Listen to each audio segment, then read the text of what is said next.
October of 1929, the stock market collapsed, and within 3 years, nearly 30 million Americans had lost the income that fed their families. Banks closed their doors overnight. Some people watched their entire life savings disappear between one morning and the next. In the cities, soup kitchens and bread lines became a daily fact of life. In New York alone, they were serving 85,000 meals a day.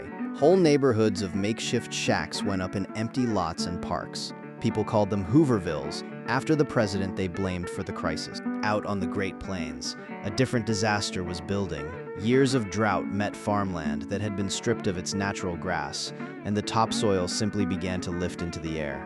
Some of these storms were so large they carried dust all the way to ships out in the Atlantic Ocean. More than 500,000 people packed up what they could carry and left the southern plains, most of them heading west on Route 66 in search of work.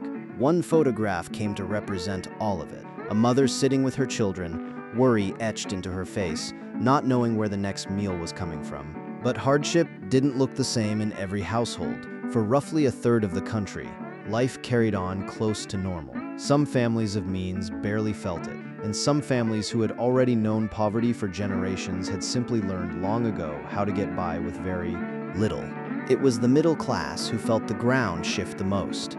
They'd spent the 1920s buying homes and cars and refrigerators on credit, and now the payments were coming due with no paycheck behind them. In the kitchen, nothing went to waste. Meals were built around what stretched furthest. Beans, rice, cornmeal, potatoes, whatever the garden or the root cellar could give up.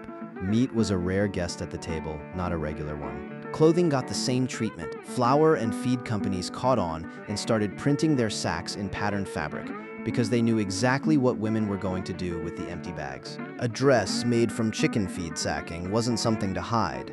It was something to be a little proud of, because it meant your family made do. President Roosevelt's New Deal put people back to work building the country's roads, bridges, dams, and parks. Young men who had nothing left to do at home were sent to CCC camps, planting trees and clearing trails, sending most of their pay straight back to their family. In the evenings, entertainment moved indoors and got a lot cheaper. More than a third of the country's movie theaters closed down, so families found other ways to fill the night. The radio sat at the center of the house. Comedy shows, ball games, and swing music gave people something to look forward to after a hard day.